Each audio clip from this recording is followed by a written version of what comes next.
स्वागत है। हम लोग पढ़ रहे हैं आज क्लास 10 का बायोलॉजी लेसन फर्स्ट, चैप्टर का नाम है पोषण, न्यूट्रिशन। हमने इसके बारे में आप लोगों को बताया भी था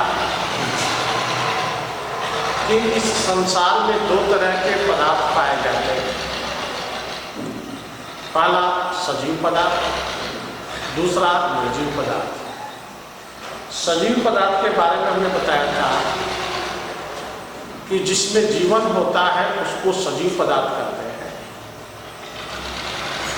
जिसमें जीवन नहीं होता है उसको निर्जीव पदार्थ कहते हैं। अर्थात जीवन है सजीव है, जीवन नहीं तो निर्जीव है। तो जीवन की मापदंड क्या है? जीवन को देखे हैं? नहीं, जीवन को न तो देख सकते हैं न तो पकड़ सकते हैं, केवल इसको महसूस कर सकते हैं। यह एक फीलिंग का मैटर है, फीलिंग का तथ्य है, जिसको केवल महसूस के द्वारा ही आभास कर सकते हैं। लेकिन वैज्ञानिकों ने जो है ये जो है सजीवता का जो है मापदंड बनाया है वो निम्न है। पहला निश्चित आकार और प्रकार, दूसरा प्रचलन, तीसरा पोषण, चौथा श्वसन, पांचवा उत्सर्जन, छठवां जनन, सातवां परिवहन तंत्र। ये सारी चीजें जिन पदार्थों के अंदर मौजूद होती है उन पदार्थों को हम जो है सजीव। उसमें से एक तथ्य के बारे में हम लोगों को इस चैप्टर के अंदर पढ़ना है, जो हम लोगों के शरीर के अंदर जो सिस्टम के रूप में है, nutrition system, digestive system, respiratory system, excretion system, transportation system, ये जितने ये नर्वस सिस्टम, ये जितने सिस्टम हैं उन सिस्टम के बारे में पढ़ना है। लेकिन यहाँ पर हमने पढ़ाया था आपको न्यूट्रिशन, पोषण क्या है। सभी सजीवों का वह जैव गुण जिसमें जीव अपने शारीरिक विकास के लिए, शरीर के ऊर्जा के लिए, शरीर की टूटी फूटी कोशिकाओं को मरम्मत करने के लिए, जो जिन पदार्थों को ग्रहण करने से वो प्राप्त होती है उन पदार्थों को ही हम लोग जो है पोषण। आप लोग कई बार गलत पानी में जो है गलत परिभाषा देते हैं कि जो खाते हैं वो पोषण है। नहीं, बहुत से लोग सुर्ती खाते हैं, पोषण है। पान खाते हैं, पोषण है। नहीं, वो पोषण नहीं है। इसलिए आप कहेंगे जिन पदार्थों को ग्रहण करने से शारीरिक ऊर्जा, शरीर का वृद्धि, शारीरिक तत्वों की आपूर्ति, टूटी फूटी कोशिकाओं की मरम्मत होती है, उन पदार्थों को ही हम लोग जो है पोषण। पोषण के आधार पर हम जीवों को कितने भागों में बांटते हैं? पोषण के आधार पर हमने जो है जीवों को दो भागों में बांटा। कौन कौन? स्वपोषी और दूसरा जो है परपोषी। स्वपोषी और दूसरा जो है परपोषी। स्वपोषी किसको कहते हैं? वे जीव जो अपने भोजन का निर्माण स्वयं करते हैं, किसी दूसरे के ऊपर निर्भर नहीं रहता है, उसको हम लोग स्वपोषी कहते हैं। स्वपोषी भी दो तरह के होते हैं, एक रसायन संश्लेषी और दूसरा क्या होता है? प्रकाश संश्लेषी। प्रकाश संश्लेषी। रसायन संश्लेषी के बारे में क्या मैंने बताया था कि कुछ ऐसे सूक्ष्म जीव होते हैं जो कार्बनिक पदार्थों के ऊपर वह रासायनिक विघटन करते हैं, जिसमें एक जटिल कार्बनिक पदार्थ दूसरे पदार्थों के रूप में कन्वर्जन होता है और उसके रासायनिक आबंध टूटने से जो ऊर्जा निकलती है उस ऊर्जा का उपयोग जो है करते हैं। जैसे सूक्ष्म जीवाणु, कुछ ऐसे जीवाणु होते हैं जो एक रासायनिक पदार्थों को दूसरे रासायनिक पदार्थों के रूप में जो है वो बदलते हैं, रासायनिक विघटन करते हैं, तोड़ते हैं, और उस तोड़ने के साथ साथ उसमें से ऊर्जा निकलती है, उस ऊर्जा का उपयोग जो है करते हैं। जैसे आयरन जीवाणु आयरन को क्या करता है, आयरन ऑक्साइड में बदलता है, आयरन ऑक्साइड को जो विघटन भी करता है। तो ये आयरन ऑक्साइड जो है जो तोड़ा, उसमें जो है जो बदला, उसको हम लोग जो है क्या कहेंगे, उससे ऊर्जा प्राप्त होती है, वो प्राप्त किया वो रसायन संश्लेषण। ऐसे कुछ सूक्ष्म कवक भी होते हैं जो सड़े गले कार्बनिक पदार्थों के ऊपर पाए जाते हैं, उनको विघटन करते हैं, और विघटन करके जो ऊर्जा निकलती है उस ऊर्जा का उपयोग है। दूसरा हमने बोला था प्रकाश संश्लेषण। ऐसे जीव जिसमें पढ़नी पाई जाती है, क्या पाई जाती है, क्लोरोफिल या क्लोरोफिल या पढ़नी पाई जाती है, और इस पढ़नी रूपी उपकरण से वह सौर ऊर्जा को रासायनिक ऊर्जा के रूप में बदल करके अपने पोषण का निर्माण स्वयं करते हैं। चूंकि यह पौधों में सौर ऊर्जा को रासायनिक ऊर्जा के रूप में बदलते हैं, इसलिए इसको हम लोग प्रकाश संश्लेषण कहते हैं। इस प्रकाश संश्लेषण में सभी हरे पौधे ये आते हैं जो हरे रंग के दिखते हैं, जिसमें पर्णिम पाई जाती है, वह पर्णिम के सहायता से सौर ऊर्जा को रासायनिक ऊर्जा के रूप में जो है ये बदलते हैं। ये स्वकोशिका लाते हैं, प्रकाश संश्लेषण ये कहलाएंगे। अब इस प्रकाश संश्लेषण में हम लोग जो है पढ़े थे कि प्रकाश संश्लेषण कार्य करने की जो क्षमता, कार्य करने के लिए जो है कार्यस्थल जो होता है वो कौन कौन सा, तो हमने बताया था कि पौधों के ये भोजन निर्माण करने की जो जगह है, जो स्थान है, वह स्थान पत्तियां, क्या होती है, पत्तियां। ये पत्तियां जो होती है इसके निम्न भाग में पहला होता है पर्णवृंत पेटियोल, दूसरा होता है पर्णफलक, पर्णफलक, तीसरा होता है पर्णाग्र, पर्णाग्र। ये तीन इसके जो है सिराएं, चौथा जो है होगा सिराएं। ये इसके भाग पर्णवृंत, जैसे एक पत्ती का चित्र बना लिया है,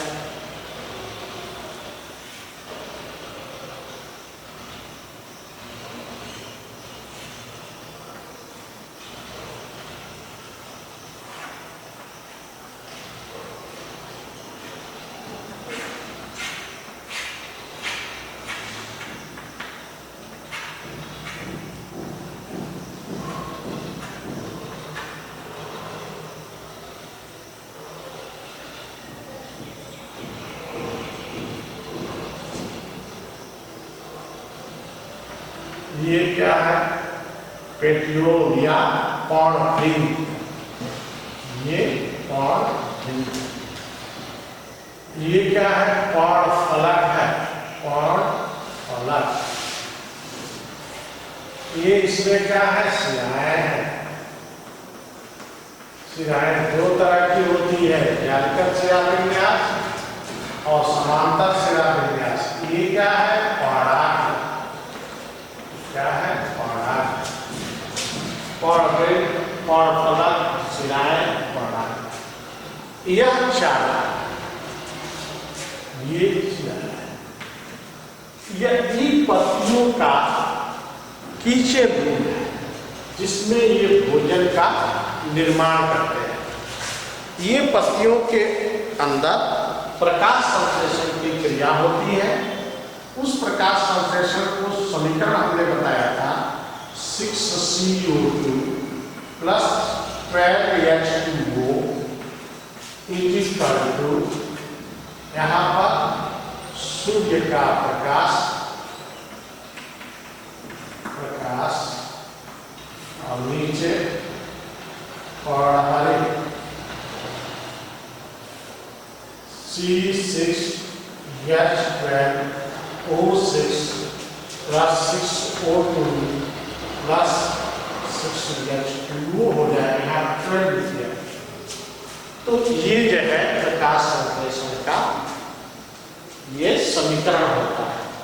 यही प्रकाश संश्लेषण की क्रिया ये से इसमें ये रासायनिक ऊर्जा का निर्माण करते हैं, जिसमें सौर ऊर्जा ही वह रासायनिक ऊर्जा के रूप में कन्वर्जन जो होता है, रूपांतरित होता है।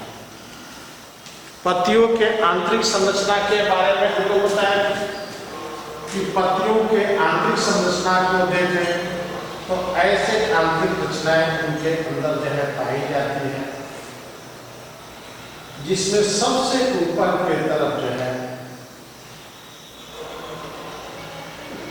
नीचे के तरफ भी जो है यह बाह्य संरचना होती है। इसके बाद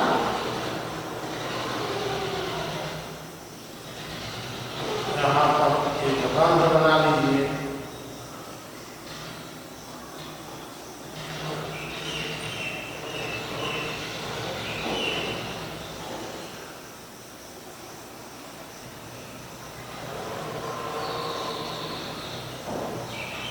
इसके अंदर जो है ऐसे दो तरह के उत्तक होते हैं। एक को कहते हैं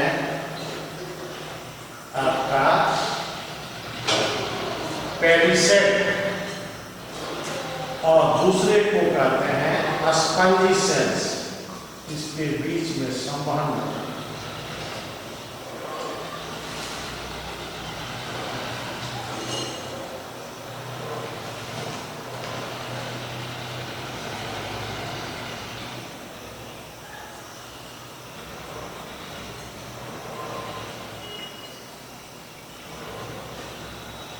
खम्भ उत्तक, इसको क्या कहेंगे?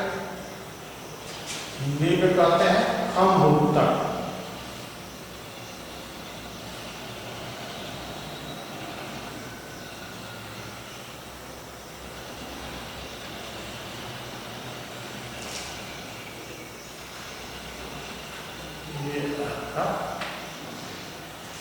ये क्या है? रंध्र। ये क्या है? पेरिसेट टिश्यू अर्थात है पर्णमध्योतक। पर्णमध्योतक ये दो भागों में बटा होता है, खम्भ उत्तक और दूसरा होता है स्पंजी। ये इसके अंदर जो है ये संवहन मंडल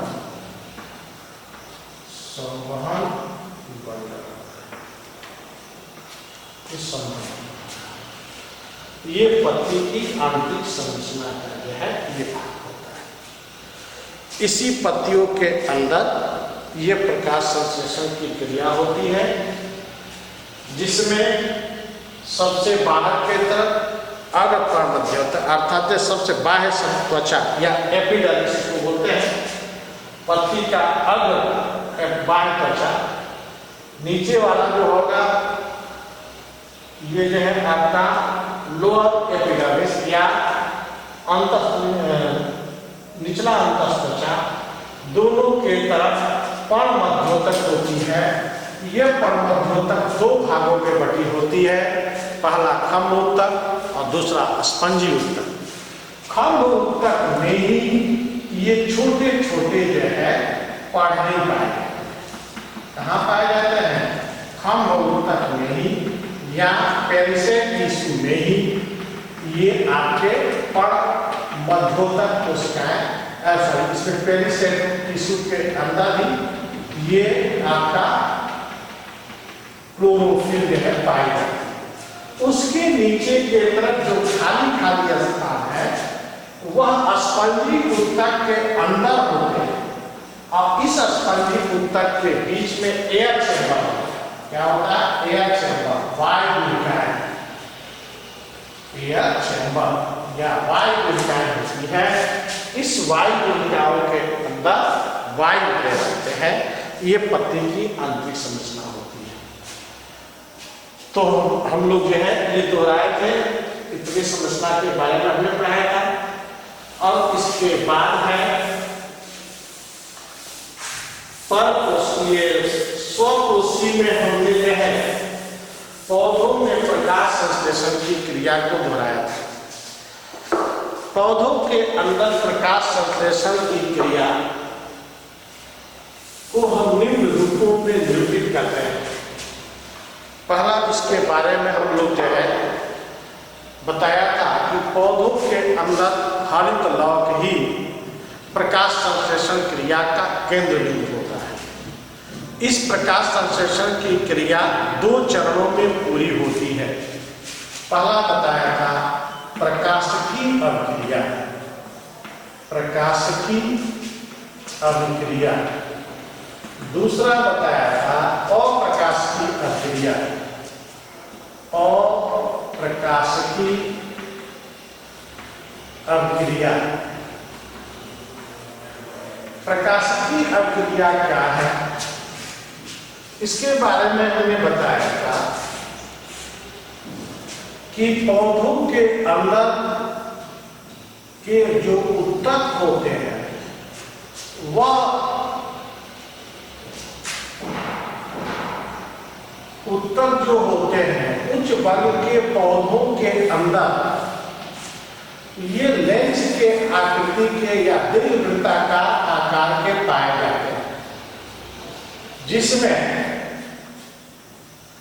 अंदर के तरफ बहुत से लंबी लंबी पट्टनिकाएं पाई जाती है। लेविला इसको कहते हैं। क्या पाई जाती है? लेविला पाई जाती है। यह जो है लेविला चारों तरफ से झिल्लियों से घिरी होती है। इसके ऊपर थायरोक्वाइड्स होते हैं। थायरोक्वाइड एक के ऊपर एक सिक्के के चट्टे के समान सज करके है यह रचना बनाते हैं, जिसको ग्रेनम कहते हैं। क्या बोलते हैं इसको? ग्रेनम बोलते हैं। यह ग्रेनम की संख्या 40 से 60 तक जो है लगभग एक पौधों के अंदर जो होती है। कितना बोल रहा हूं? 40 से 60 तक जो है एक पौधों के एक कोशिका के अंदर होती है। यह भी क्या है, इसको देखे तो छोटे छोटे ऐसे कण से मिलकर के बना होता है, जिसको हम लोग क्वांटोसोम कहते हैं। क्या कहेंगे इसको? क्वांटोसोम। और इस क्वांटोसोम के अंदर बीच में कोशिका के अंदर बहुत से छोटे छोटे कण पाए जाते हैं। इस कण को हम क्लोरोफिल कहते हैं। क्या कहते हैं इसको? क्लोरोफिल। हरित कण या हरित।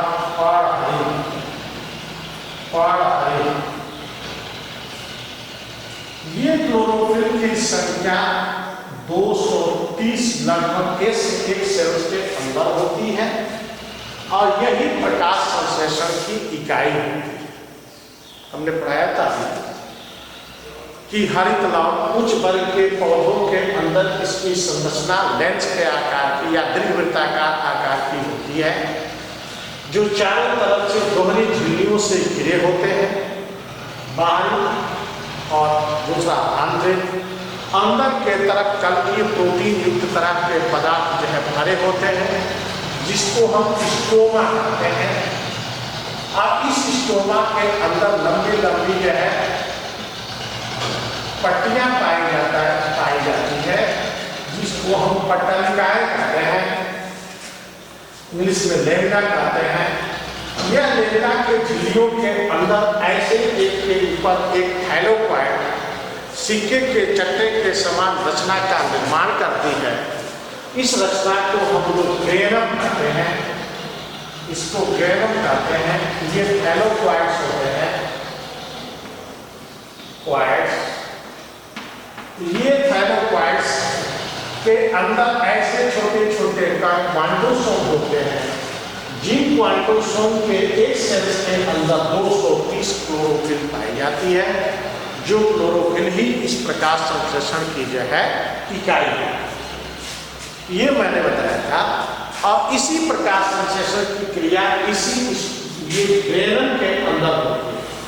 क्या इसके बारे में हम लोग पढ़ेंगे कि ग्रेनम के अंदर अब प्रकाशीय क्रिया बोला हूं, इस अभिक्रिया का खोज रॉबर्ट हिल्स नामक वैज्ञानिक ने जो है किया था, जो हरित लौह के ये ग्रेनम में होने वाली क्रिया है, जिसके लिए प्रकाश का होना आवश्यक है। इस अभिक्रिया के प्रथम चरण में सर्वप्रथम जल के अणु का अपचयन होता है। 4OH माइनस प्लस 4H के पावर प्लस में टूटते हैं। 4OH जो होता है वह टूट करके 2H2 प्लस 2 का निर्माण करता है। 2O2 यहाँ वायुमंडल के अंदर चला जाता है। अतः वायुमंडल में जाने वाला जो ऑक्सीजन होता है वह किसका होता है? ये जल का। किसका होता है? जल अणु का होता है। इस जल अणु का ही ऑक्सीजन प्रकाश संश्लेषण क्रिया के प्रकाशिकी क्रिया के दौरान ये आपका वाहक वायुमंडल में जो मिलता है। उसके बाद से जो H2 होता है वह क्रिया के अंत में NADP के साथ 2 हाइड्रोजन भी जुड़ता है और बनाता क्या है? NADP × 2H का जो है निर्माण करता है। ये मैंने बताया था आप लोगों को, है ना। ये क्रिया को हम लोग जो है चित्र के द्वारा दर्शाए भी थे। इसको हम 2 भागों में बांट करके अध्ययन करते हैं। एक जो है साइक्लिक फास्फोराइलेशन और दूसरा non cyclic phosphorylation. Cyclic phosphorylation वो होता है जो चक्रण करता रहता है, जहाँ से इलेक्ट्रॉन निकलते हैं वहाँ पर पुनः चले आते हैं, उसको हम साइक्लिक फास्फोराइलेशन कहते हैं।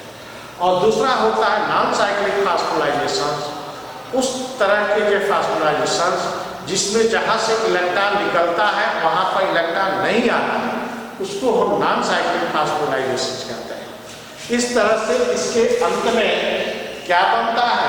NADP × 2H का जो है निर्माण होता है। ये प्रकाशीय क्रिया के बारे में हमने बताया। दूसरा होता है अप्रकाशीय क्रिया। ये इस अभिक्रिया का खोज ब्लैकमैन्स नामक वैज्ञानिक ने किया था। यह अभिक्रिया हरित लौह के स्टोमा में होती है, जिसके लिए प्रकाश का होना आवश्यक नहीं होता, बल्कि प्रकाश के अनुपस्थिति में यह अप्रकाशिकी अभिक्रिया स्टोमा के अंदर संभव होती है, जिसमें सर्वप्रथम यह प्रकाशिकी अभिक्रिया के द्वारा बना हुआ राइबोलूज 5-फास्फेट जो होते हैं वह ATP के साथ क्रिया कर CO2H2O के साथ क्रिया करके 3-फास्फोग्लिसरिक एसिड का निर्माण करते हैं। मैंने चक्र बनाया था। 3-फास्फोग्लिसरिक एसिड जो बनता है वह पुनः जो है ATP के साथ क्रिया करके 1,3-डाइफास्फोग्लिसरिक एसिड के रूप में बदलता है। 1,3-डाइफास्फोग्लिसरिक एसिड पुनः 12 NADP 2H के साथ H3PO4 की उपस्थिति में क्रिया करके जो है या 3-फास्फोग्लिसरैल्डिहाइड के साथ 12 अणु NADP के साथ ADP और फास्फोरिक अणु बनता है। इस 12 अणु में से 10 अणु जो है पुनर्चक्रण में चले जाते हैं और 2 अणु का लाभ होता है। जो 2 अणु जो होते हैं 2 मोल्स जो होते हैं वह 2 मोल्स जो है 2 भागों में टूट जाते हैं। 1 मोल्स यहाँ ग्लूकोज का निर्माण करता है। 1 ग्लूकोज ये ग्लूकोज दोनों मिलकर के यहाँ पर आपका जो है ये glucose plus glucose equal to maltose होता है, ये माल्टोज बनाता है और माल्टोज ही बहुत ज़्यादा संख्या में एकत्रित होकर के जो है ये स्टार्च करते हैं, मंड करते हैं, निर्माण करता है। इसी स्टार्च के रूप में जो ये भोजन जाता है। ये मैंने आप लोगों को पढ़ाया था और ये मैंने जल्दी जल्दी लिखा है क्योंकि रिवीजन कर रहा हूँ। आप लोगों को ये करके ये समझना चाहिए कि ये अप्रकाशीय क्रिया के अंत में ही स्टार्च का जो है निर्माण होता है। ये प्रकाश संश्लेषण क्रिया के बाद जो है ये बनेगी। अब हमने इसमें कई प्रयोग बताया था, उस प्रयोग में जो है बोला था कैसे सिद्ध करेंगे कि प्रकाश संश्लेषण के लिए जो है CO2 आवश्यक है, कैसे सिद्ध करेंगे कि प्रकाश संश्लेषण क्रिया के लिए ये पानी आवश्यक है, जल